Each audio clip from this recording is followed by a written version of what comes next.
Hello, everybody, and welcome to CONSERVATISH, episode 270. My name is Peter Edgar Feliciano. Wherever you're listening, make sure you subscribe, share, rate, and review, or you're racist. And you can find me on Instagram at Peter_Feliciano. You can find me on Twitter at Rule62Peter. Let's see. Oh, you can support my podcast and my music at patreon.com/conservatish. Ladies and gentlemen, Brandon Joe Williams. Yay! Ooh, yay! You're exiting the system, sir. You're building up different things. You're using lawfare. I like people who think outside the box. First, before we talk about who you are and what you do, would you please tell people where they can find you and support you? Yes, you're also racist if you don't find me on my website. So exactly. Well, especially because I'm half Latinx, right? So you're my guest. So by extension, anyone who doesn't support you is also racist. Yes. Oh, good. This is fantastic. I like this already. You can find me on onestupidfuck.com. And you're on, but you're also on Instagram too. Yeah, one stupid fuck with periods in between one and fuck, stupid fuck. Just periods in between. Now that's quite a branding. I like that because a lot of the people in the anti-government game they do get a little. And again, I'm painting with a broad brush, Brandon.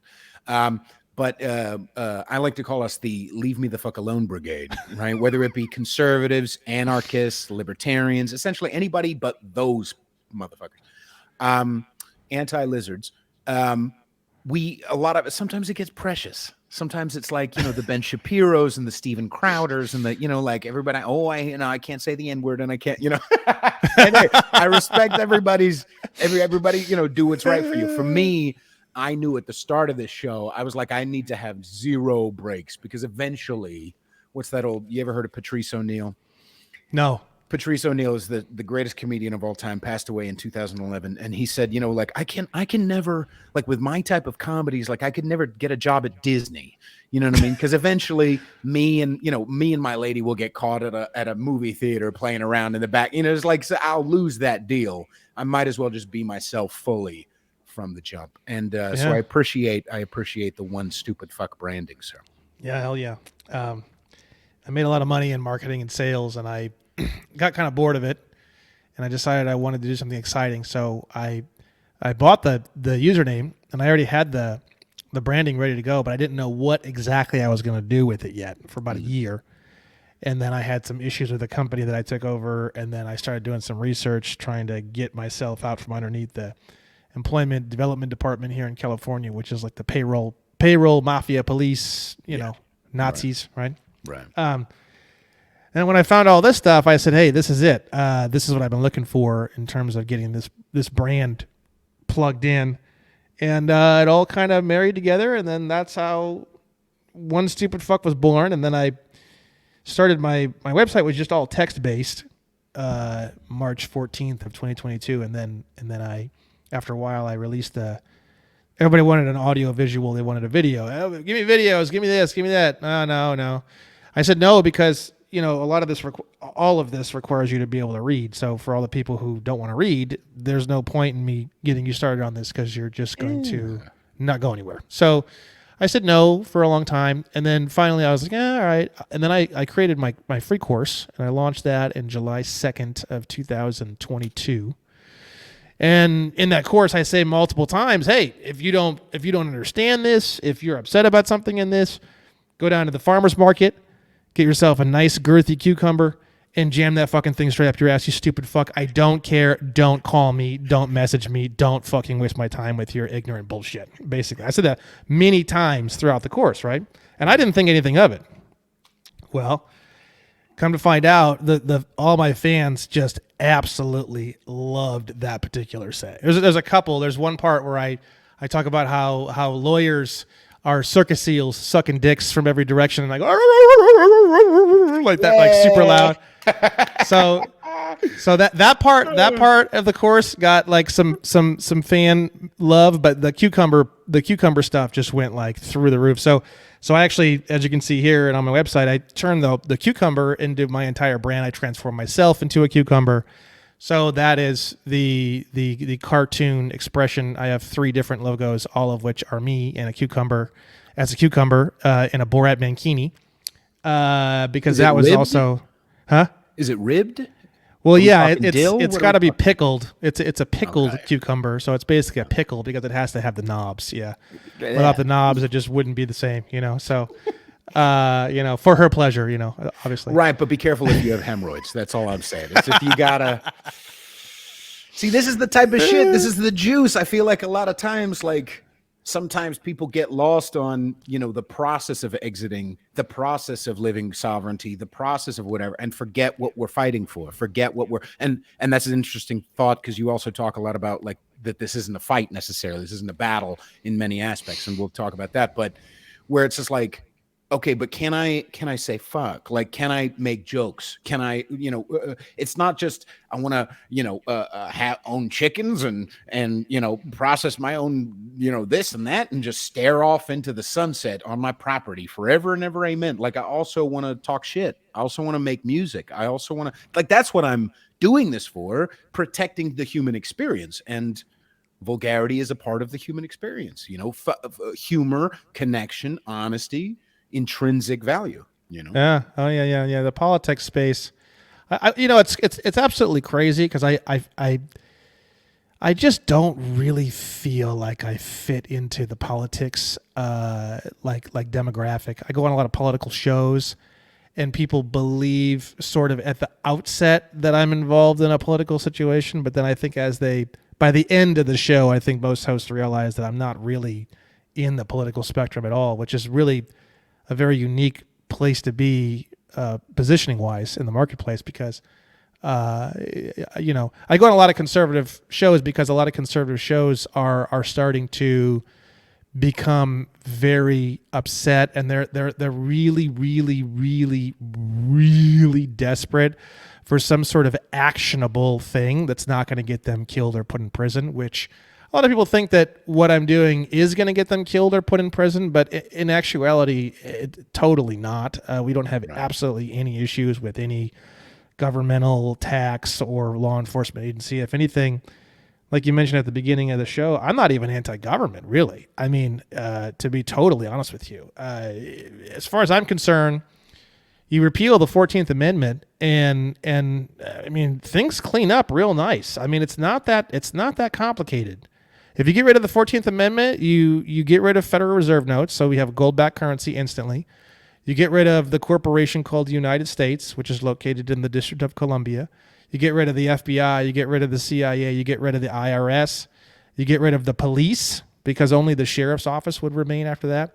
And as far as I'm concerned, you can take all those people from all those agencies and put them all into constitutional law enforcement, such as the sheriff's office. You can open up special detective arms of the sheriff's office. You could have something like the California Detective Division, and you would just have like all the people in the CIA and the FBI would just move into that or something like that. I'm not anti-government. I'm not anti-law enforcement. I'm anti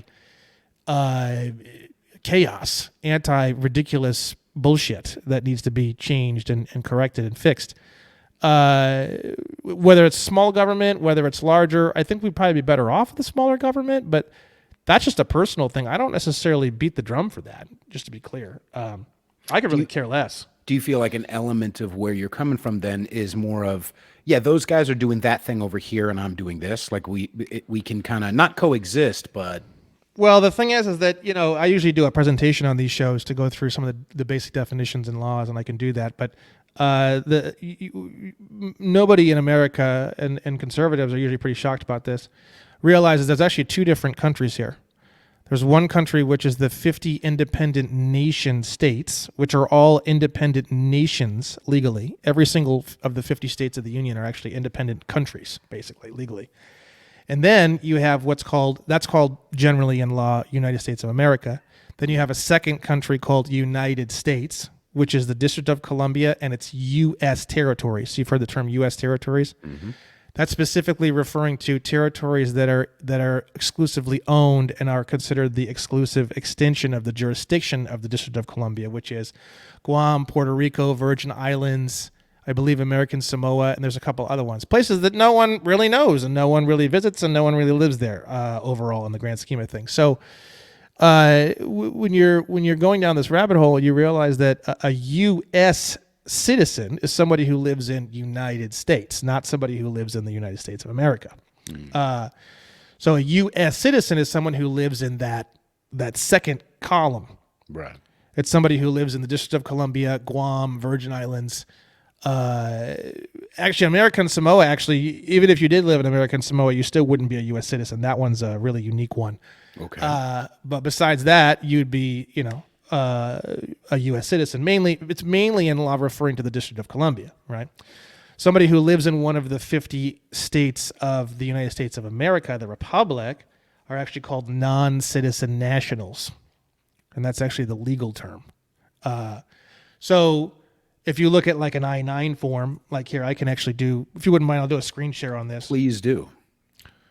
And I'll cover some of these first that way, because I like to show everything, because I don't know, I like to ground everything out. I'm always looking to ground everything down as much as I can, and if I can't show it, then I try to preface it as something I can't really show. But everything I've talked about so far is really easy to show. So for those people in the audience, is this mostly an audio show, or do you do a lot of video people too? A lot of video people too, yeah. Okay, good. So I'll do both, though, just to be safe for the audio people. So if you go to 28 space USC space 3002, you type that into Google, you're going to get, I like Cornell University because they have clickable specialized definitions that are used in those areas that you probably wouldn't find if you use a lot of other platforms. So the United States Code is divided up into what's called titles, which is basically just sections. And you can see here on the screen, this is the table of contents. Section 8 is aliens and nationality. Section 12 is banks and banking. These are the areas that we spend a lot of time in researching. Title 18 is crimes and criminal procedure. So we're going to be looking at Title 28 right now, which is judiciary and judicial procedure. Okay, so 28, United States Code. The first number is the title.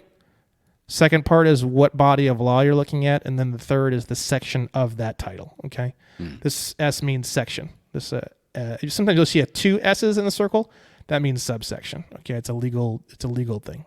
Got it. So this is a definition section. We're going to go down to subsection 15, and we're going to see what is the definition of the term United States. United States means a federal corporation. Now what we're going to do is we're going to go to a different body of law called the Uniform Commercial Code. And we're going to go to the Uniform Commercial Code, Article 9, Section 307. We're going to find out where is that corporation located. We're going to go to subsection H, location of United States. The United States is located in the District of Columbia. Beautiful. Holy shit. Got it. Now we're going to go to, we're going to find out exactly what the definition of United States citizen means. So we're going to go to Title 42. Title 42 is, it's the Public Health and Welfare section.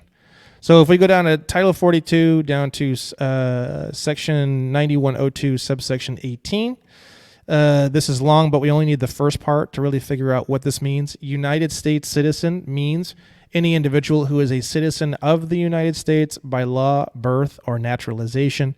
Now, to clean this up, make it simple, we're going to replace the term United States with the District of Columbia and reread this. United States citizen means any individual who is a citizen of the District of Columbia by law, birth, or naturalization. So now we're going to clean up what these three words mean. Law means contractual agreement, essentially. Birth means you were born in the District of Columbia, but that's okay because your nationality depends on where you currently domicile. So even if you were born in D.C., it's not a big deal. Now we come to the big daddy, the term naturalization. So the term naturalization is defined in Title 8 USC Section 1101, and then we're going to go down to subsection A23 to find the definition. And this is where things start to get very fascinating very rapidly. The term naturalization means the conferring of nationality of a state upon a person after birth by any means whatsoever, So most people think that naturalization means that you've been in a particular location for, let's say, 3 years or 3 months or 7 years or whatever. That has absolutely nothing to do with the process of naturalization. The process of naturalization is the conferring of nationality of a state upon a person after birth by any means whatsoever. So that means that when you go to when you go get your driver's license renewed and it says, "Are you a U.S. citizen?" and you click yes, you just conferred nationality of the District of Columbia upon yourself after birth by any means whatsoever. When you go and when you file a W-9 tax form with the Internal Revenue Service, you just conferred nationality of the District of Columbia upon yourself after birth by any means whatsoever. You go to the W-9 form, and you will see at the signature spot on the bottom, you will see point number 3 says, "I am a U.S. citizen or other U.S. person," and then you'll see here, signature of U.S. person. When you sign a W-9 form, you are officially naturalizing into the District of Columbia as a U.S. citizen. You would not use this form for any reason, okay?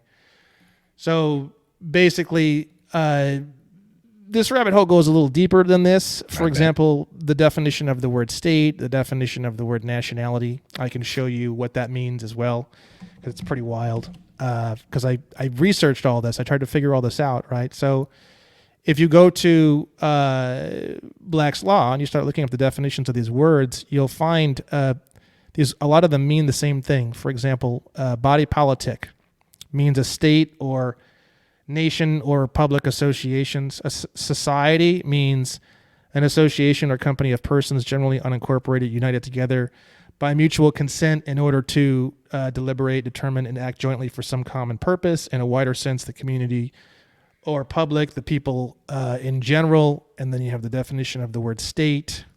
In its largest sense, a state is a body politic or society of men. So I thought that was really circular. So I went out and I tried to find an actual definition that would actually clear this up for me. And I found a court case where they actually tore this subject apart in great detail. And I found a definition of all these words that actually makes a lot of sense. So in this court case, they say, what is a nation or a state?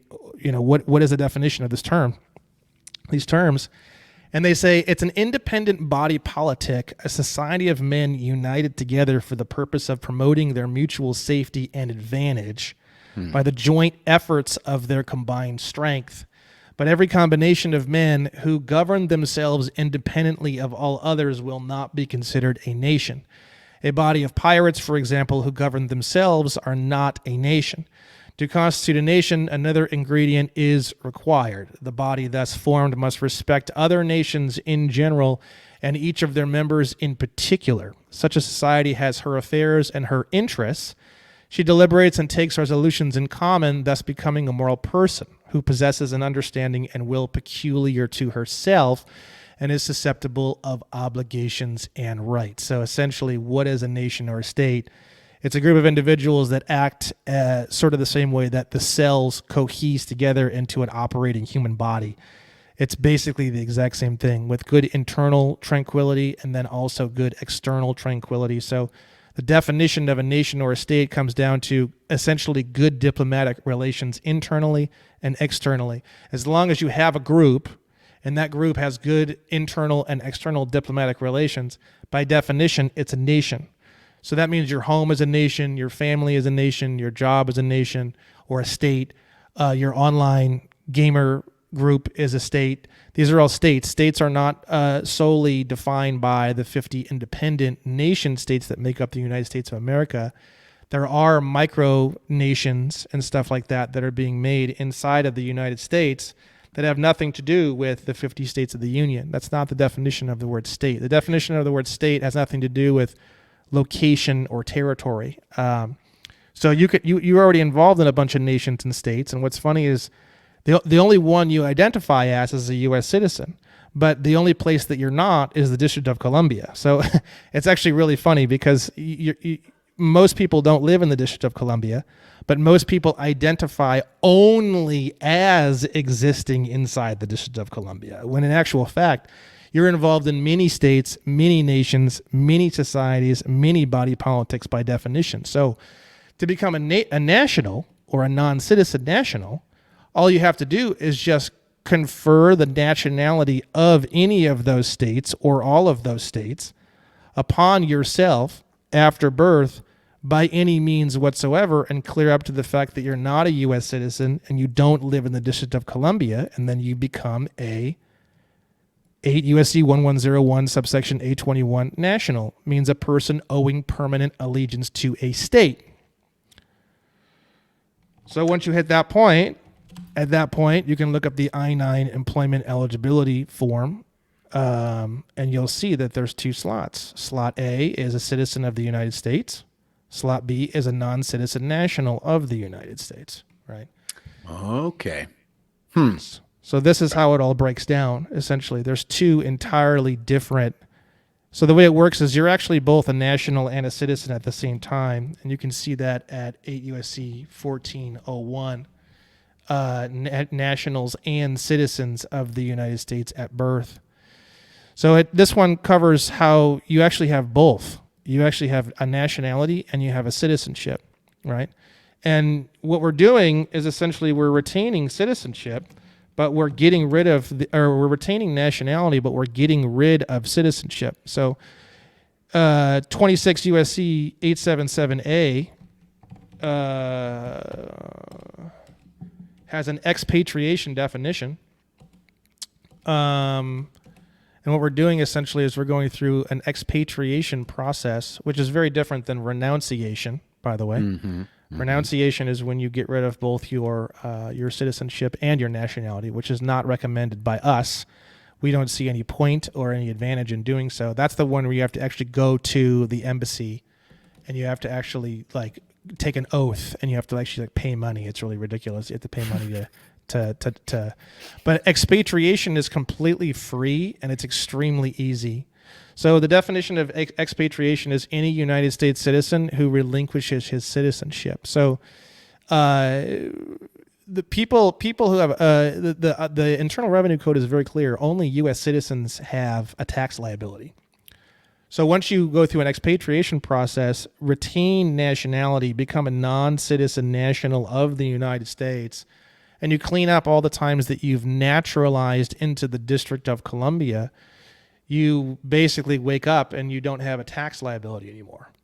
Now, let me get some clarifying questions. So clear up, what would be a way that one does that, especially in the light of, say, I'm 37, right? So it's a lot of times that I've confirmed that I am a citizen of the United States, right? So do I have to go through each individual? It's at least 15 to 50 times per year now. I recommend that you go through all of them. The main ones are your passport, your driver's license, your voter registration, your tax forms that you may have with your job, or tax forms you may have as an individual who is self-employed. That's about 5 right there. Those are the key ones. I mean, you know, I would say most people probably have between 5 and 10 on average. I wouldn't go a whole lot higher than that. I mean, saying yes to U.S. citizen on like little BS kind of whatever, it doesn't really matter as much as like the big boys. You know what I mean? Mm-hmm. You want to get the main line contracts. You naturalize into the District of Columbia, and then now you're going to naturalize out of the District of Columbia. Whatever it is that whatever state that you confer upon yourself is the state that you will have. So if you've conferred nationality of the District of Columbia upon yourself, then now you got to think about it. It's not true. If you don't live in the District of Columbia, then you naturalize someplace that it's false. It's a false. Right. And the thing is that perjury and stuff like that, it has to be willful. They have to prove intent to lie, right? So when you fill out those forms, it's not perjury because they would never be able to prove intent because you didn't know, and it's very tricky definitions. But once you do know, if you continue to write that you are a U.S. citizen on forms and stuff like that, then it's actually a felony, perjury, because you're not a U.S. citizen if you don't live in the District of Columbia. Right. Now, okay, so obviously there's a lot of different things that you just went over, and thank you very much for doing that. Yeah. I will quickly, because before you started to talk about that, you started to talk about the angle that a lot of the conservative guys come from, and I'm really happy that I feel like there's a cohesion happening between conservatives are turning a little bit more libertarian, not the super war ones, but like, most, and then libertarians are kind of comfortable working with conservatives a little bit more, mostly because the other side, the really super state leaning guys, the statists, have gotten a little more sick, in my personal opinion, and so there's a little bit more need, right, and flexibility in that way. But when it comes to a couple of things, what are the main pushback? And I don't mean questions in the, like, like you said at the beginning. I don't want to defend this, because a lot of motherfuckers jump into the game just wanting to go, actually, that's their whole thing. They don't want to help. They don't want to create something new. They don't want to create a business. They don't want to step outside the box. They just want to, I said it the other day, the best, what is it? The worst player on the field is better than the best fan in the stands. There's a lot of fans in the stands who are talking shit about the way people like you and even me and whatever do what we do to help the movement, to help the culture, to create something new. And so I'm not, but what's the main pushback when someone is well-intentioned and just curious when it comes to the process that you're talking about? What are the main, like, oh, but what about my roads? Or what's the main pushbacks? I don't really get any. I don't really get hardly any. It's very, very little. This information is exploding at such a tremendous rate, and people are wanting it so badly. And a lot of people were trying to understand this information, 5-10 years ago, and they struggled and failed and they gave up. I get a lot of that. This is the first time I've ever studied this information where it actually makes sense, and thank you so much. And I've tried to study this so many times from so many different angles, and I could just never pull it off. So I think the way that I do it in this kind of like jokey, super stupid Beavis and Butthead kind of style, Right. I think. But no, I don't get any of that. I don't get anything like that. I get very little, if not almost any pushback from anything. I don't get any pushback from the IRS. I don't get any pushback from the Department of State. I don't get any pushback from any taxing authority. I don't get any pushback from any individual people. Hardly at all. I have a long-standing policy that if anyone would like to challenge me on anything, we will book a live debate. I've had 2 people take me up on that offer, and then that was it. I've only had 2 people in a year and a half take me up on that offer, and that was those are both published on my YouTube channel.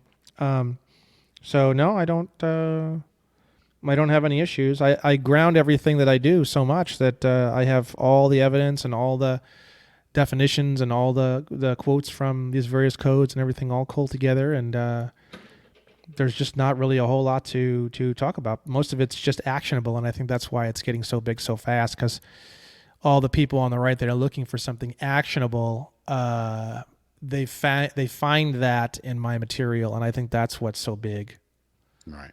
And it's accessible. That's the other thing too, is that Yeah, seem it's like somebody accessible. who can talk in bites, like you just went through that. Well done. And it was, 20 minutes, right? 15 minutes of just boom, boom, boom. Okay, let's do that. Let's follow this quick rabbit hole, rather than, somebody pushing up their glass and saying, well, actually, and now you go through the blah, blah, blah, blah. Like, well done, sir. That's very Thank you. nice. Yeah. Now, okay, so nope, not really pushback. What about drawback? What would be the main drawbacks to not renouncing? What's the word you used? Expatriation. Expatriation. Mm-hmm. What are the main drawbacks? There's no drawbacks. And the reason why is because you might have heard this part before. This is more common knowledge. When you're born, the Department of Health and Human Services, and we can go down this rabbit hole too if you want. I can show you all the evidence on this, but they open up a corporation of your name in all capital letters when you're born through the birth certificate process. So once the birth certificate gets made, it gets sent to the Department of Health and Human Services, and probably about 2 to 3 weeks after you were born, the government opened up what's called a public corporation. And the definition of the term public corporation straight out of the legal dictionary is, I want to make sure I get it 100% right. Want me to share the screen? No, this is just from my website. I'll just read it out loud. All right. Public corporation. A public corporation is one created by the state for political purposes and to act as an agency in the administration of civil government. Right now, since the government is a corporation, right? Right. The only way that it can operate at all is that it can only operate commercially. And that's actually the big, huge monster secret. And we can go down the rabbit hole of how everything's commercial. All crime is commercial. All moving violations are all commercial crimes, right? So they opened up a corporation of your name in all capital letters because they can only operate on your behalf if it's some sort of a commercial activity. So whenever you get your credit card bills or tickets or anything that's from any main public organization, such as a bank or the government or the police or anything else, or the utility company, you'll notice that your name's in all capital letters. They're not writing to you at all. They're actually writing to the public corporation, of which you are basically the agent of that public corporation. You're essentially the lawyer. You're the lawyer / business owner. So the way it works is you when you understand how this works and you understand how the government and how we're actually set up technically, you realize that there's actually two persons, right? And this is also another really strange thing that is starting to become more common knowledge, but it's kind of slow. So basically, I'll do another screen share on this one because I'll show you guys. This is found everywhere. You can find this on your tax forms. You can find this anywhere, the definition of the word person. But we'll clear it up from the Internal Revenue Code. Title 26, Section 7701, subsection 1. The term person shall be construed to mean and include an individual, a trust, estate, partnership, association, company, or corporation. Okay. So the entire scam, the entire system that we're inside of is actually very, very simple. Right. The government is incorporated. The government can only operate in commerce. In order to operate in commerce, they created a public corporation of your name in all capital letters when you were born. That public corporation is a person by law. So you're actually two different persons. There's you as a natural person, and then there's the public corporation, which is there's also another legal term that's used for this. It's called the ens legis. Ens legis definition is a creature of the law, artificial being, as contrasted with a natural person, applied to corporations considered deriving their existence entirely from the law. So the all caps name is an ens legis, or a public corporation. You are a natural person. You are a business owner. You are a lawyer. When you understand that, the public corporation, the ens legis, is an entirely different operation. And whenever you get a letter that is written to that all caps name, they're writing to a business. And then all you're doing is just responding on behalf of that business as the business owner or the lawyer of that business.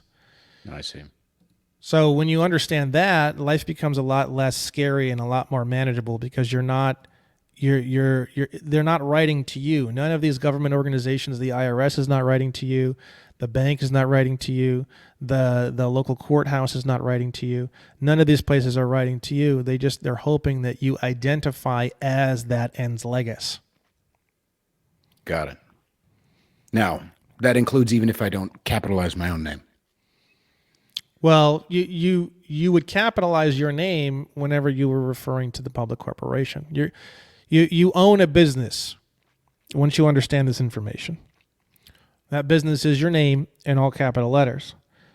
The faster you understand that and the faster you start operating that name as a business, the faster you start to move out of the matrix entirely and you start to operate the matrix outside of the matrix, externally, like a marionette. So the all caps name, the ens legis, is going to remain inside the system. Once you understand how all this works, you're exiting the system and you're operating in the system through a line of strings that go into the ens legis, right? So you gain total immunity. You gain diplomatic immunity, commercial immunity, financial immunity, and we can get into how all that works too. I have all laws and stuff associated with how that works. So Right. you become a diplomat, you get diplomatic immunity, you get the same protections. Let's say, for example, you have Starbucks and you have a barista who sexually attacks some person or whatever. You don't see the CFO or the CEO going to prison over that because of the intrinsic corporate veil protection that a corporation gives to you when you have a corporate element. The all caps name, the ens legis, is the exact same situation. The ens legis gives you commercial immunity in the commercial world when you start operating it as a business. Okay, couple of questions. When in one of those definitions, well, actually, first let me take this route, because one of the things you said just now was, the scam, and I'm interested. Can I dig a little bit on what you believe it to be? Is that similar to, like, because a lot of the framework in the stuff I've listened to of yours has been in this vein of like, well, I'm playing my own game. I'm marionetting, right? Yeah. There doesn't seem to be as much animus, like anger, like a lot of the other people I follow, similar to what you're talking about. But you did use the word scam, so I'm interested. Where do you feel like that fulcrum is? Do you feel like you do see it as a scam? Do you feel like that's the way it was set up to manage this amount of people?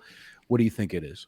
Well, I think originally it was set up as something good, and then it kind of went off the rails. Plus, keep in mind, even the government doesn't know about this. Almost nobody knows about any of this. So when you start to really dig down these rabbit holes, you're going to realize that you think everyone knows about this, but no one knows about this, right? Right. To answer your question as regards to, I'll show you this, why it is that I'm not angry or whatnot. So we've already covered what a state is, what a nation is. We've already covered what a non-citizen national is.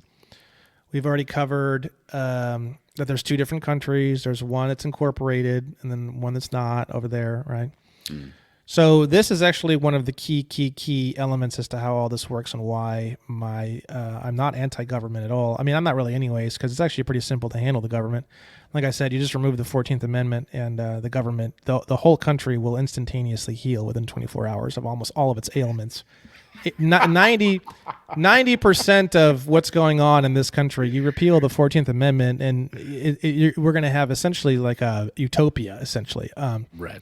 All gun laws are going to be restored. You're going to be able to own a belt-fed M60. You can strap it to the side of your car. You can strap it to the side of your 1992 Dodge Neon. You're going to have gold-backed currency. The U.S. citizen moniker disappears off the face of the earth. Everyone instantaneously becomes non-citizen nationals. The CIA is wiped off the face of the earth. The FBI is wiped off the face of the earth. The IRS is wiped off the face of the earth. Most governmental control, most governmental agencies are wiped off the face of the earth. The police is wiped off the face of the earth. All you have left really is just a sheriff's office, gold-backed currency that would probably be issued by each individual state individually, kind of like a Europe kind of a situation where you would have like a Tennessee dollar, you would have like a North Dakota dollar, you would have like a California dollar. The buying power of each of those dollars would be over 100x the current buying power that we have with Federal Reserve notes. So, a sandwich would be, probably 15 cents, something like that, down at the local deli. The 14th Amendment, in my opinion, is basically the key to everything, because the 14th Amendment is what created the U.S. citizen corporate moniker. That's what split the entire country into two different countries, is the 14th Amendment. So if you remove the 14th Amendment, you remove the United States, and all that's left is the United States of America, and no one needs to go through any naturalization process at all. It automatically fixes everything. Now, with that said, 18 U.S.C. 11 is the definition of foreign government, right? So, again, foreign government from United States, which means a corporation located in the District of Columbia, right? And I'm actually going to replace the word United States here with the term District of Columbia, because it'll make it more easy to understand. So the term foreign government includes any government, faction, or body of insurgents within a country with which the District of Columbia is at peace, irrespective of recognition by the District of Columbia.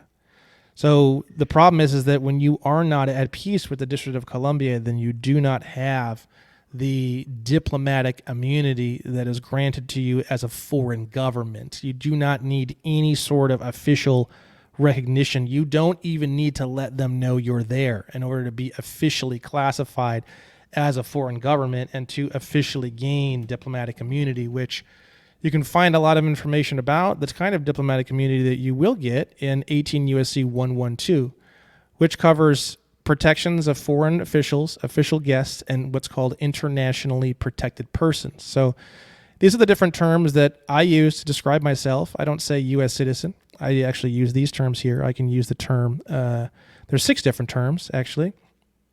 You have foreign government, foreign official, internationally protected person, international organization, national of the United States, and official guest.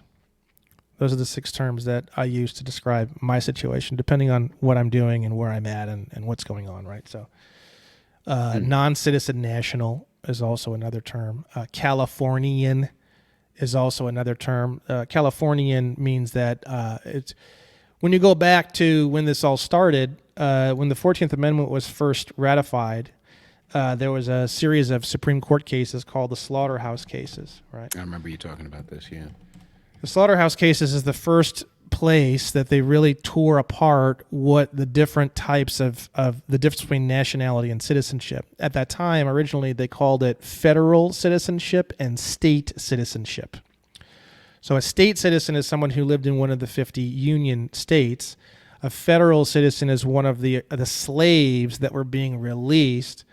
And a lot of people on both sides of the coin did not want the released slaves to have the same rights as a state citizen. And that's why the 14th Amendment got interpreted in a way where it was like, okay, the federal citizen moniker was being used as a way of freeing the slaves, but not giving them the full rights of a state citizen. The years go by, the state citizen, the federal citizen moniker became the U.S. citizen moniker, and the state citizen moniker became the national moniker. And that's essentially how this whole thing works and how it went down, right? So the slaughterhouse cases are a really fascinating place that you can read all about the Supreme Court actually interpreting the 14th Amendment as a division of two different types of citizenship, essentially, right? So when you realize there's 2 different types of citizenship, but we don't really call it citizenship because nowadays it's called nationality, and citizenship is 2 entirely different things.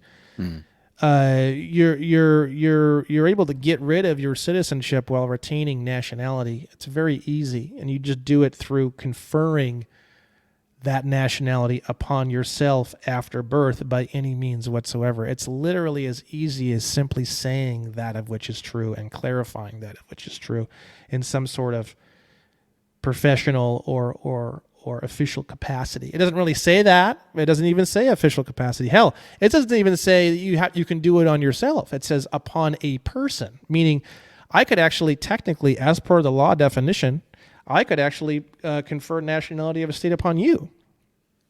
Interesting. It says conferring of the nationality of a state upon a person. Do I It get doesn't a say crown? upon yourself. A cape? Yeah, so Something.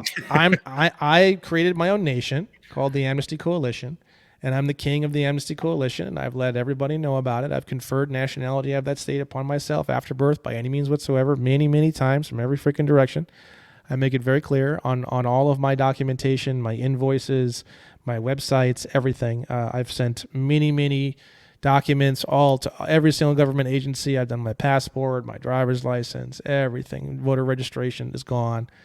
So the thing is that another thing that's very, very important, people are like, oh, well, they just won't let you do that.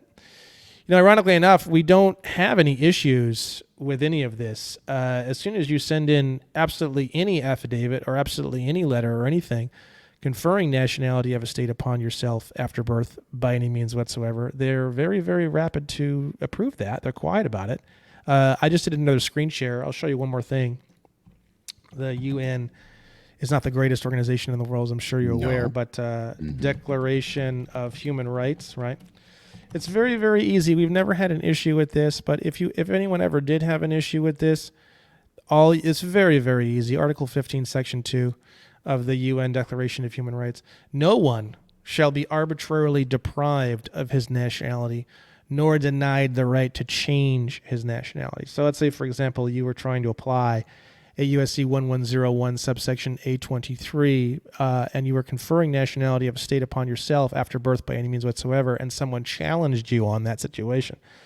You would simply say, as per the UN Declaration of Human Rights, Article 15, Section 2, are you attempting to arbitrarily deny me the right to change my nationality? That shuts people down pretty much as effectively as putting a 9mm in their mouth. So it's very, very easy. Very, very easy. Very, very easy. It's very, very, very easy. Now, a couple of things. You okay to go a few more minutes, Brandon, Joe? Oh, we can go. I usually clear out 2 or 3 hours for these shows, to be honest with you. I really appreciate that. Yeah. So let's dig a little bit into the consequences thereof. Now, I understand what you mean as far as no drawbacks and especially no pushback. But what's the Devil's advocate? Thank you. I was going to say fucking lizard cocksucker's advocate. What would it look like? Because some of them would say like, "Whoa, but you have no means of communication, right, between you and the place with which you live, right? You do live in the state of California. I used to live in the Bay. I know all about the fucking state of California. It's the worst place in the world, only second to Manhattan, which I also lived in during the fucking mandates. But anyway, so." When you're stepping in shit, human feces of a homeless guy, and there's no means of communication, not that there is now, because you can, who knows if our votes actually give a fucking right movement. But what would you say to someone who said, but you don't have a means of communication with those who curate your streets and protect you and this and that and provide for you, blah, blah, blah, blah. What does that sound like to you? There's several different points. So first and foremost, I could do another screen share on this. Again, I have to show things. I like this. This is a fucking blast. I'm having a good time. Share. Yeah. I normally like the reason why I block off 2 or 3 hours for these shows because they never ever go an hour ever. I think I've done probably 70 shows, and they're always like, "Oh no, we have a hard stop in an hour." I'm like, "Yeah, okay." I don't even say anything. But I just know once I get on the show, when we start going, it's just 2 hours is pretty much my minimum essentially of what I usually do for a show. But whatever you want, it's your show. You gotta let them have leave them wanting more. So they can go to one stupid fuck dot. Is it .com .org? What is it? .com. Yeah. Thank you. Okay, there you go. So let me just mentally refocus here. What was your a little bit more on your the consequences? So. Yes. Shit or those different things. Yeah, so if we go to, we'll go to my law firm website here. We'll go to the questions and answers section, and we'll go down to a lot of the information about a lot of this, right? So United States, we've already covered, is a private for-profit corporation that's located in the District of Columbia. Now, it's not shocking to realize that State of California is also a corporation that is located in the District of Columbia exclusively and only, right? So let's say, for example, you go to voter registration, California. Oh, whoops. And we're going to go to register to vote now. You'll see that there is no option that says a non-citizen national of the United States. Every single one is a U.S. citizen because you have to naturalize into the District of Columbia to be allowed to vote for the private foreign corporation called United States' private CEO, otherwise known as president. You have to live in the District of Columbia in order to qualify to vote for that. It's like being a stakeholder. Yeah. Nice. Okay. So the thing is that a non-citizen national can still vote, and we're getting a little bit complicated here, but I'm going to go ahead and go into this. Again, you're splitting into two different persons in law. Your business, which is a person, is a U.S. citizen. So you can still vote as a non-citizen national via the person you control, which is the ens legis. I don't do that because I don't give a fuck, but you can still vote. I know for a lot of conservatives it's a big button, right? So if I wanted to vote, I would still vote. And the way that I would do it is you have a form and it says U.S. citizen. I'm a U.S. citizen. And I would click one of these. I don't know. I would just pick whichever one. I don't care, right? Pick this one. And I would hit next. The way that I would sign this particular document is I would say without prejudice, which means without prejudice is a way that you can sign documents that basically just say that, you know, it's all rights reserved. Saying all rights reserved and saying without prejudice is the same thing. It's just without prejudice is a bit more of a legal term, right? So I would say the way I would sign it is without prejudice. I would write BY : meaning by, and I would put Williams, Brandon -Joe /agent. And then I would put below that for FOR : Brandon Joe Williams in all capital letters /principal. And that's the way I would sign the voter registration form. That means me, as a natural person, am signing on behalf of the legal juristic person called Brandon Joe Williams to finalize this form, and I'm retaining all of my human rights as signing this form. What's funny is they will accept that form signed in that way. So you're signing not as a human being, you're signing as a corporation on behalf of the corporation to vote on behalf as the person called the corporate name. So you still can vote, but it's just weird and unnecessary, and I just never bothered to do it. You can do it. You can still sign anything you want as the corporation. You can sign anything you want as the corporation. You sign the way I just described signing. You can sign as yourself, or you can sign as the public corporation whenever you want. You can go back and forth. There's some documentation, like power of attorney forms, stuff like that. I sign as both in the same form. Okay. Now, okay, so let's talk about, so that's one aspect, right? So that's one aspect. I forget I'm trying to refocus again on the question. No, that's okay. So let's talk about a different type of potential consequence. You, a national, or what was another one? You who you are? I'm sorry. Any of those terms is fine. Anything's fine. You, a national of California, whatever you want to call it, accidentally runs over somebody who is a citizen in your car. Right. What are the consequences? Obviously, you still pay some sort of do they take capitalized Brandon Joe Williams to prison? What is the situation there? Yeah. So all court cases and everything are basically commercial, and they're all involving the ens legis, the corporate name. Right. So the way that all of that works is it's a commercial crime. It's a commercial charge against the corporation. Yes. And the bond is actually what puts you in prison, right? And it's actually kind of fucked up because the way they look at it is when you identify as the ens legis, your body becomes corporate body. And what they're doing is that the bond associated with how long you're supposed to be in prison is actually called a performance bond.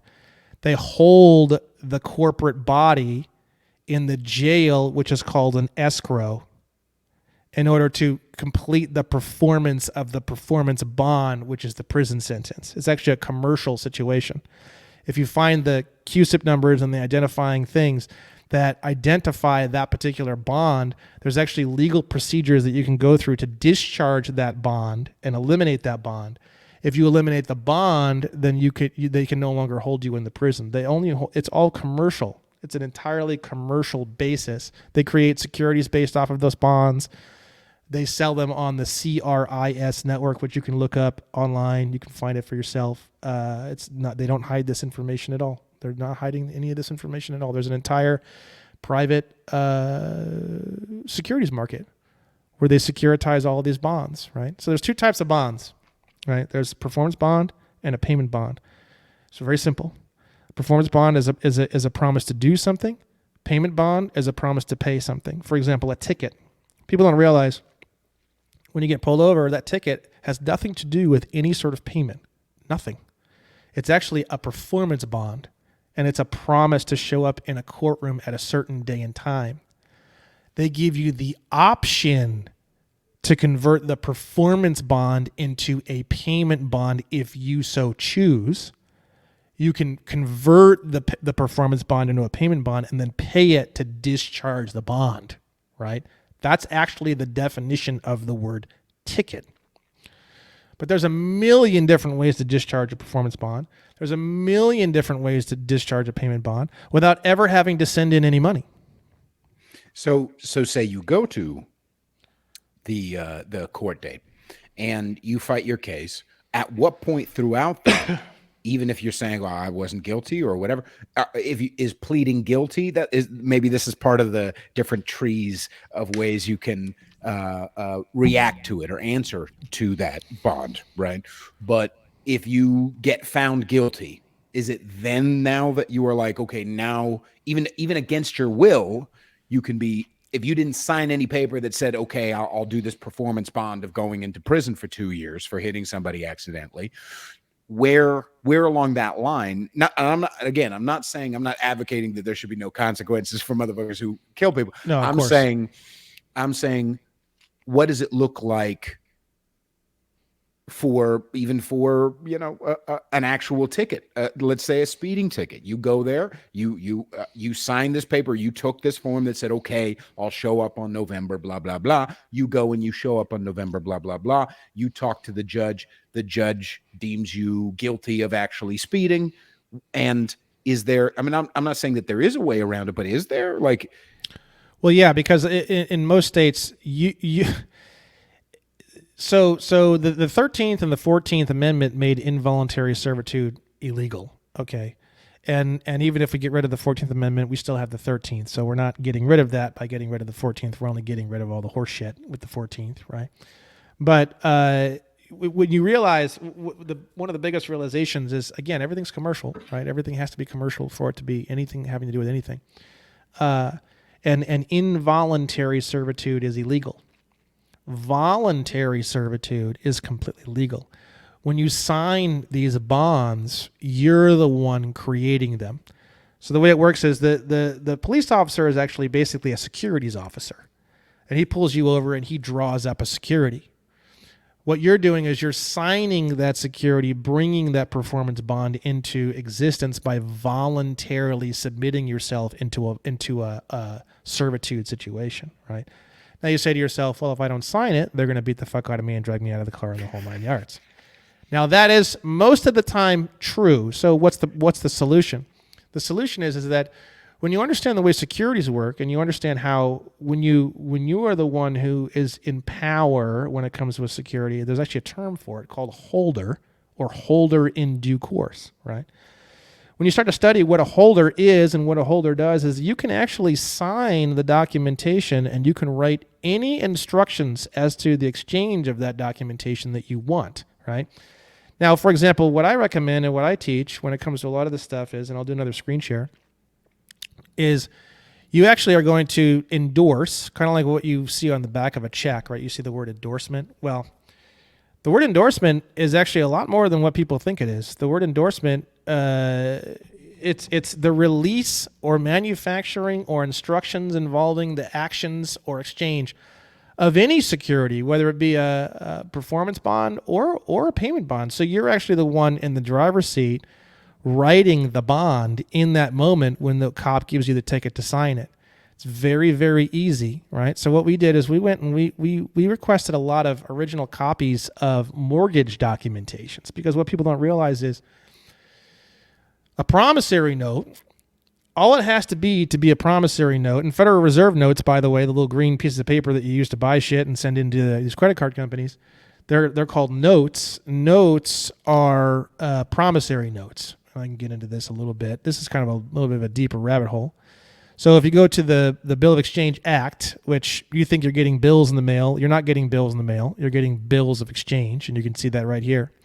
Bill means bill of exchange, and note means promissory note. So a Federal Reserve note, which is what's in your wallet, is a promissory note.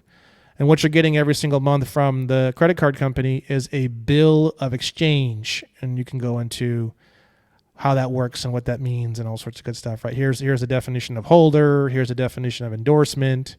Here's a definition of person, includes a body of persons, whether incorporated or not, right? So this is old. This is 1882, this one here. So a lot of the information that I'm sharing with you guys is very, very old. Very, very, very old. This isn't going to change. That says UK, Public General. Well, that's America it's a colony of the United Kingdom, right?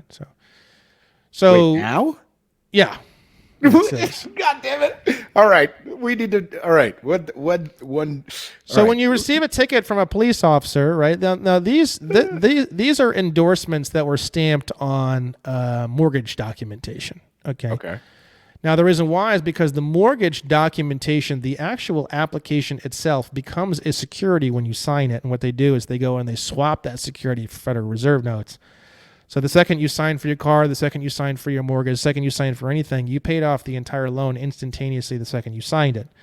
The problem is that you signed it in a way where you basically voluntarily gave up that document rather than claiming that document as holder in due course, right? So let's say you get a ticket on the side of the road. Super easy.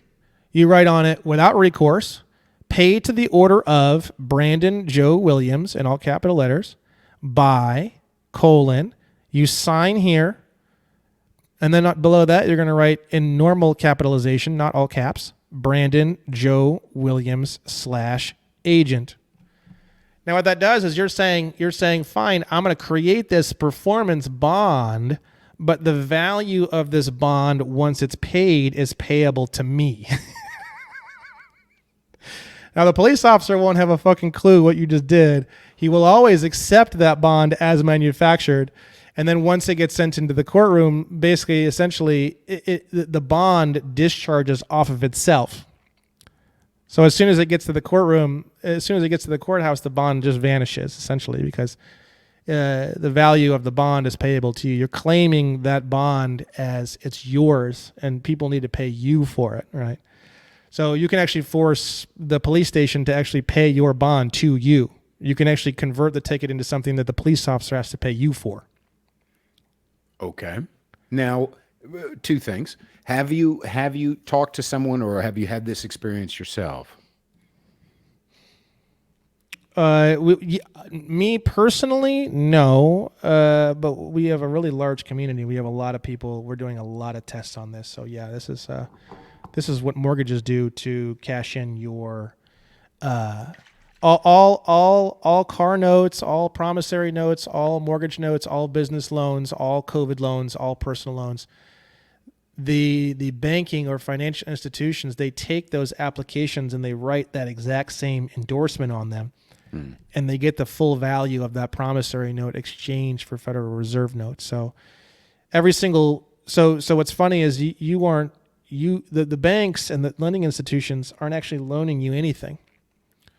You're loaning yourself all that money because you're giving the application the value, and then they're swapping the value of that application for Federal Reserve notes, and then they're giving you back your own money that you manufactured through your signature on the original application, right?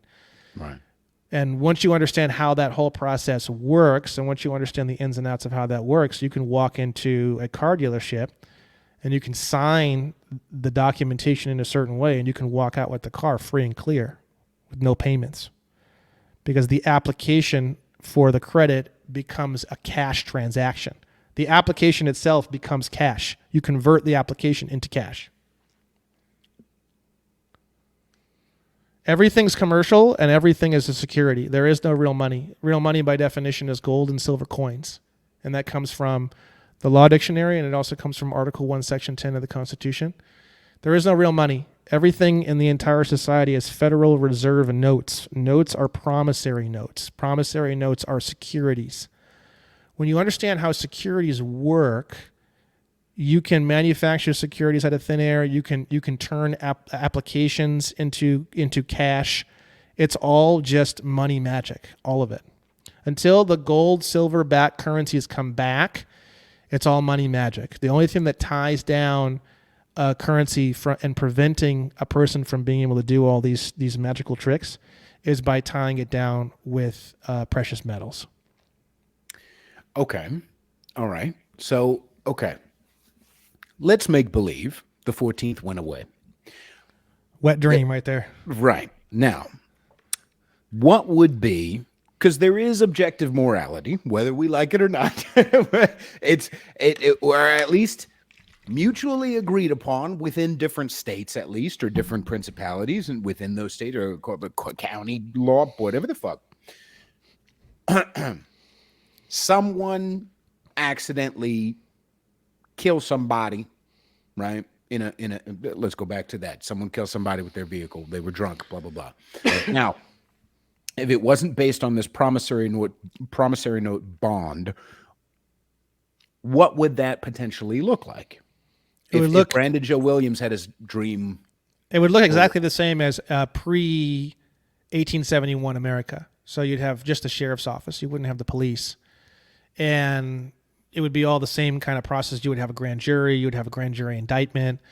The grand jury would be held, and then the person would go through some sort of, grand jury type of situation. And if they were found guilty of the situation through a jury, then they would be hung or imprisoned or whatever. Imagine the Wild West. It's basically the Wild West all over again, because that is actually the incorporated version of what America was actually operating off of. So you're going to go back to that same style. Now, the way that style of law works is law is not commercial like it is now, right? So the way it works is there has to be a victim in order for there to be a crime, and the victim has to press charges in order for there to be anything, right? So first, there has to be a victim. Next, the victim has to press charges. Third, the state or the government cannot be the victim. Right now, you're seeing a lot of this, like state of Wisconsin versus John Doe, that kind of a thing. Right. It's because the state of Wisconsin, which is a corporation, is a person in the law. That's why you see that thing, right? Right. So the person called state of Minnesota is suing another person, which is the person's all caps, which is the ens legis, which is the public corporation. Right. So it's a corporation suing a corporation, right? So the answer to your question is, like, for example, possessing certain types of guns would no longer have anything to do with any law enforcement agency. The possession of any sort of drugs would no longer have anything to do with any law enforcement agency. Driving a car at a certain speed would no longer have anything to do with any law enforcement agency. You see, there has to be a victim. The victim has to press charges, and then the damage or harm associated with that victim has to be quantified and qualified. And then from there, you would get the indictment, and then from there, you would get the person getting picked up and arrested or indicted into a. But keep in mind, the person would be considered innocent until proven guilty. Correct. So, Touché. And the thing is that they would have the right to a jury trial. Right. So the way that it would actually work is that the ideal situation would be that the person wouldn't even be arrested prior to their court time, but the court time would be rapid. So let's say, for example, someone was indicted with a grand jury. Within a week or so, I mean, that's obviously the ideal situation. Within a week or so, that grand jury would be held, and that person would go into the courtroom, and it would be a rapid 1 week turnaround on the court case. And then at the end of that court case, if that person was found guilty at that point, then that person would be incarcerated. And that's essentially what original American law pre-1871, pre the incorporation of the entire secondary country called the United States, operated off of, which you see it a lot in the Wild West movies. Clear. Got it. But also another part of that system too is if two guys want to go out back and shoot each other, that's fine. It's just the same thing. The sheriff would mediate and just make sure that no one got hurt. He would make sure that no one else, no property got damaged in the process, that kind of a thing. But that would be pretty much acceptable in a world like that as well. I'm super down with that. Now, to tie it back to something that you asked or that you mentioned earlier, though, 5,000 feet view of law, its servitude is illegal, right? Involuntary servitude. Involuntary servitude, right? So, say some piece of shit kills somebody, right? doesn't want to serve the time, and doesn't recognize, would he have any sort of now I'm not talking about but I'm talking 5,000 feet regardless of the fact of the repealing of the 14th. No, because the 14th was 1871. So again, like I said, pre 1871 is where you want to be looking in terms of if we were to get rid of the 14th, if we wanted to go back to an original American law system, a common law system, you're looking at pre 1871. So between 1776 and 1870, that's what you're looking at. You're looking at the system that this entire country was based on, that this country was born on, is the original system where there has to be a victim. The victim has to press charges, and then you're innocent until proven guilty, and you have the right to a jury. And that's, and a lot of people got hung, getting killed is pretty common. So that would probably come back as well.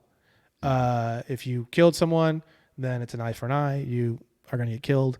A lot of times, a lot of town square type stuff would probably come back as well, such as, being in the stocks or some kind of equivalent to that, because it's supposed to be a deterrent for other people committing that same atrocious activity, because you got to think back then, it's these little towns, right?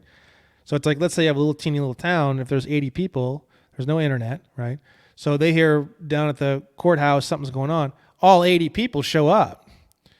And if all 80 people say, no, put that son of a bitch in stocks, nobody should be doing that stupid shit, like touching little girls or whatever. You fucking put that person in town square for a month, and he's going to die in the sun in the middle of town square. Well, chances of you seeing that kind of activity a lot from that area for a long, long time is pretty slim, because that guy is literally going to be dying in the sun for the next 45 days, right in the middle of town square. So that's considered pretty common and normal. Like, in a lot of people don't realize, in a lot of Middle Eastern countries, they still do that. They'll round up the whole town, and they'll go to the mountain, and they'll rope, take rope and rope the guy's arms and legs, and they'll just push him off the side of the mountain, and they'll have the whole town watch it happen. So that's considered normal. It's like, this is unacceptable by our group, and if you don't like it, leave. That's basically the communication. There's an element then. See, what we were sold, and I'm not 100% sold on. I'm no fucking government apologist, but I'm not 100% sold on.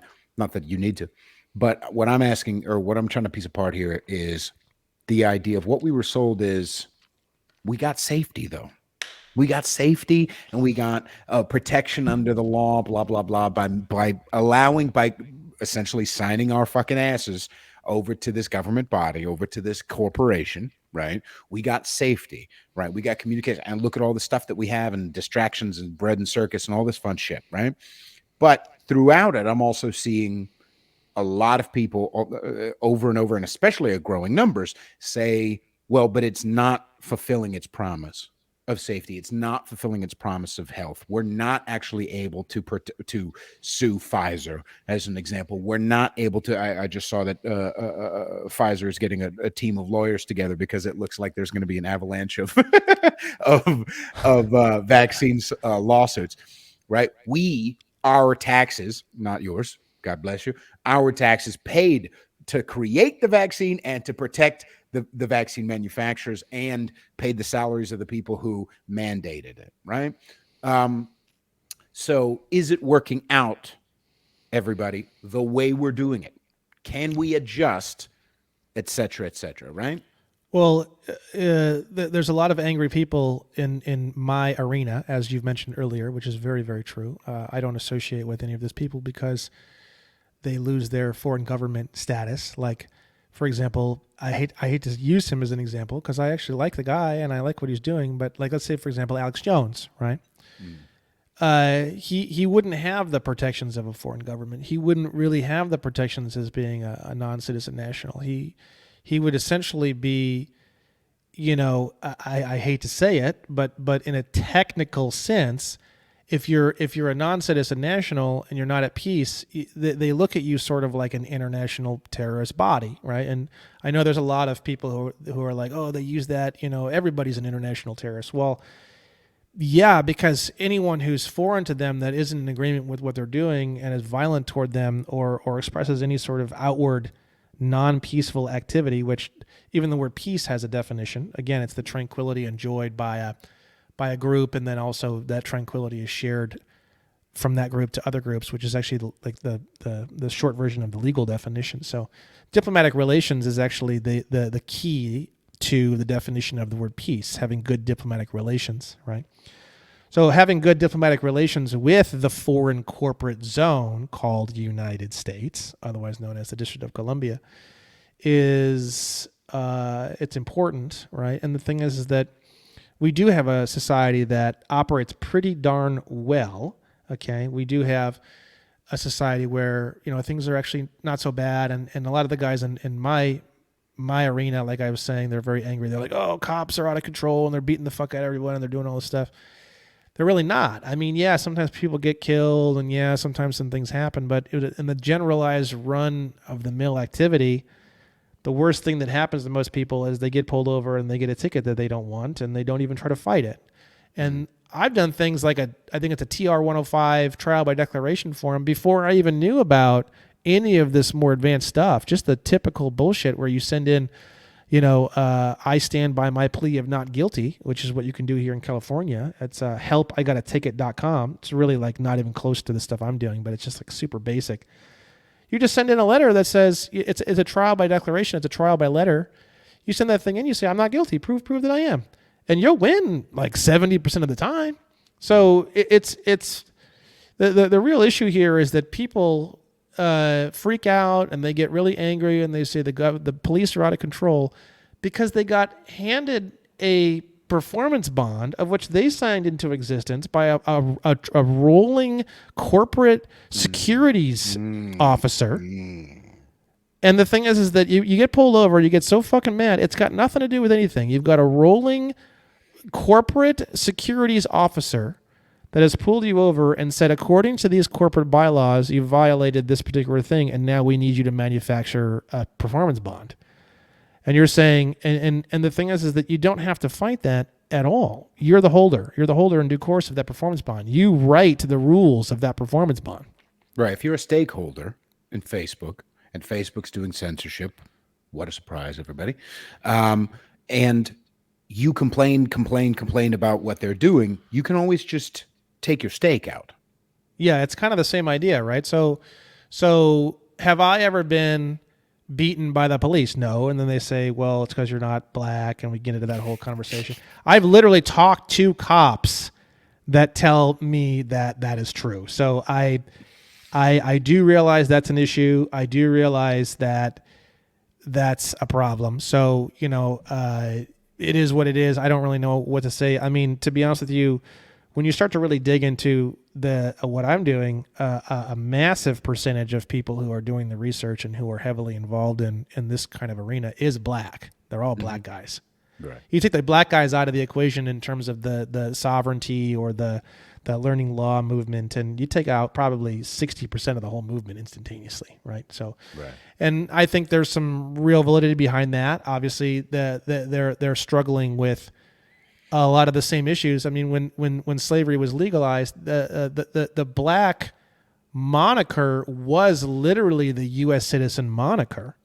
It was basically the whole fucking thing was literally designed for the blacks to make sure that they didn't have the full rights of a state citizen, right? So to this day, the U.S. citizen moniker is a slave moniker. It actually is. Saying black slave and saying U.S. citizen is essentially literally the exact same thing in law. Beautiful. It's like, totally. It's so you want to talk about racism. The most racist thing in all of America is the U.S. citizen moniker. That is pure, unadulterated, massive, in your face, fuck that community racism. Full blown, right?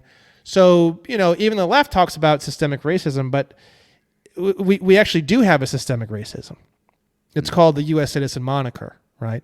And the 14th Amendment, repealing the 14th Amendment would eliminate that racism, that systemic racism from our system.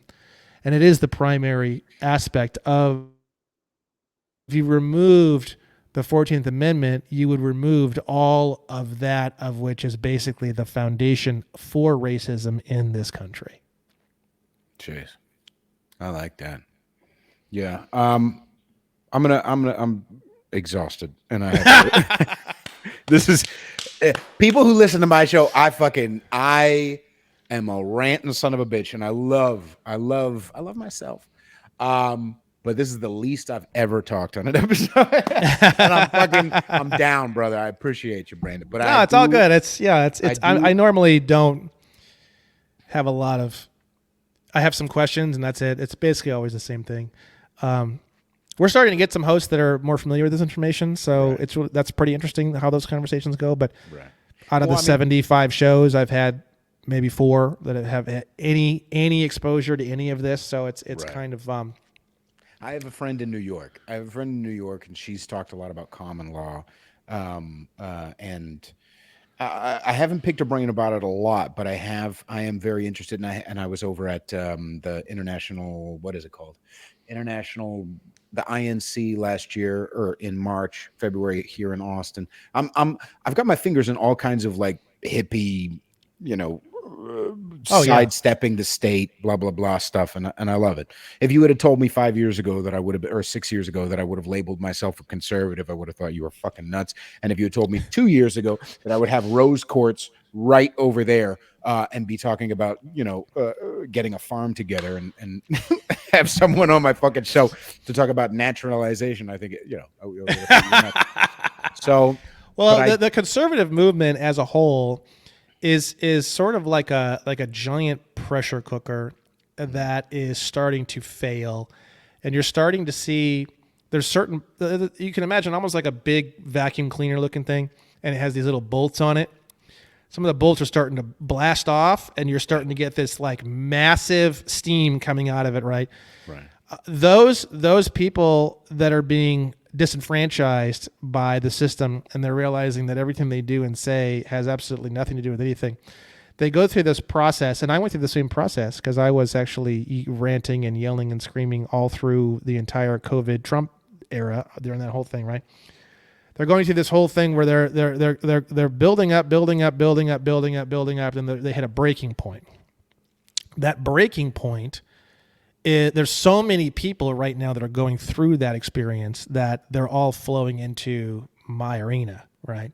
Mm-hmm. So that is essentially like the flow chart for how all this works. It's basically conservatives that have blown their top, essentially, as you can.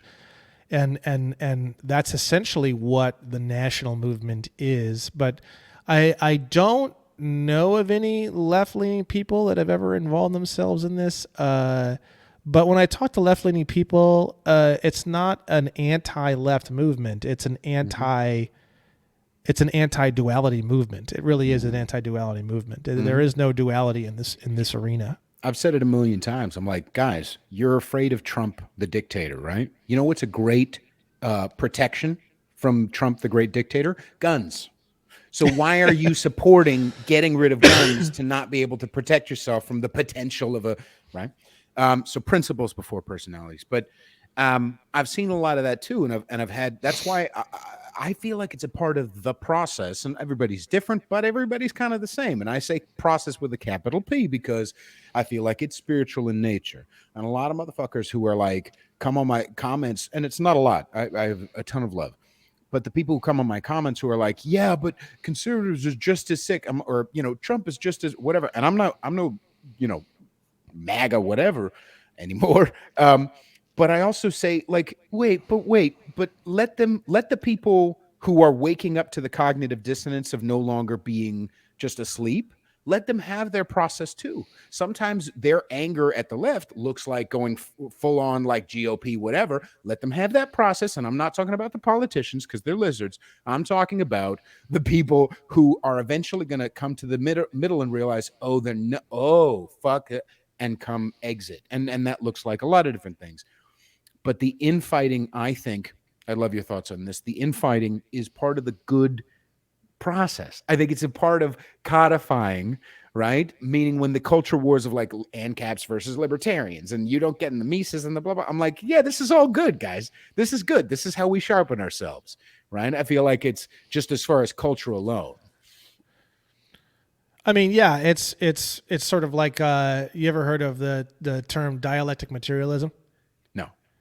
So it's a term that basically it's a school of thought where you have to have two elements going against each other in order to birth truth. Is sort of like the idea of the creation of a diamond through pressurization of carbon. You know, it's kind of the same idea, right? I don't necessarily think that's true. I don't necessarily think it's untrue. But the thing is that at the end of the day, you know, our real battle is not with each other. It's with cleaning up the situation. And in order to clean up the situation, if we want to keep our foreign government status, we have to be at peace, which means to have good diplomatic relations with the foreign corporate zone called the District of Columbia. And when you can manufacture promissory notes out of thin air, and you can get bonds to disappear by becoming the holder in due course and instructing the bonds to go in a certain direction, and you gain diplomatic immunity through the passport system and through having a foreign government, and you gain commercial immunity through operating your ens legis public corporation as a separate corporation and signing on behalf of that corporation and having a power of attorney on behalf of that corporation. You stop worrying a whole lot about a lot of these things, and you start operating as though the District of Columbia is actually a separate country, because it is. So I always tell people the same thing. Why aren't you mad? You're so mad about the District of Columbia. Why aren't you mad about France? Why aren't you mad about Hungary? They're just as foreign as the District of Columbia is.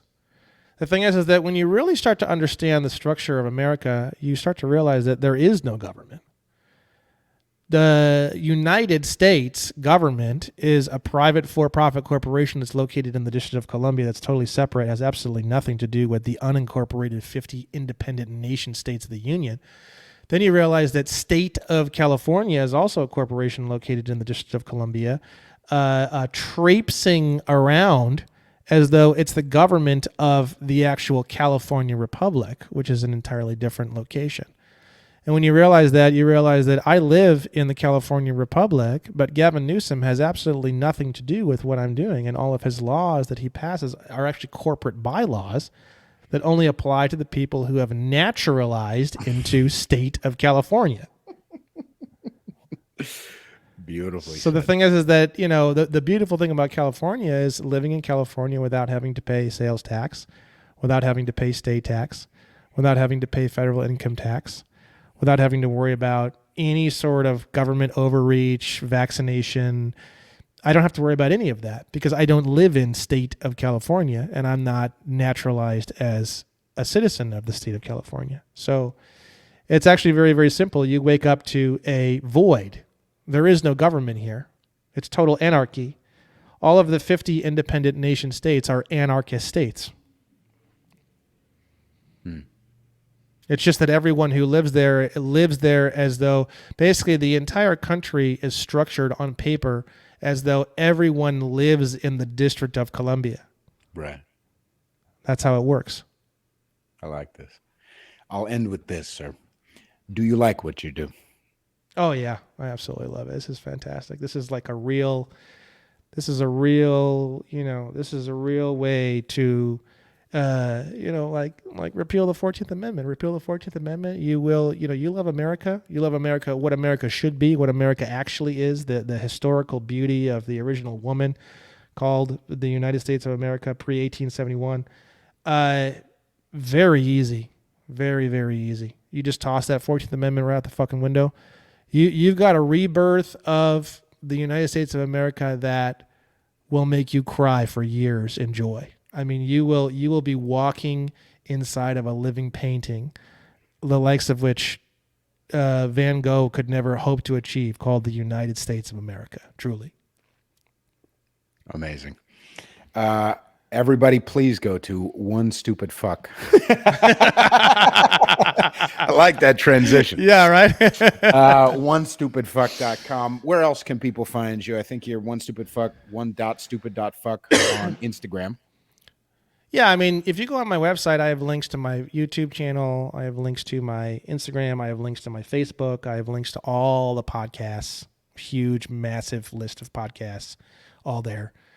I have my State National Theory page, which is a book form of all the information in text form. I have my free contract killer course, which is the 39 days of videos for free.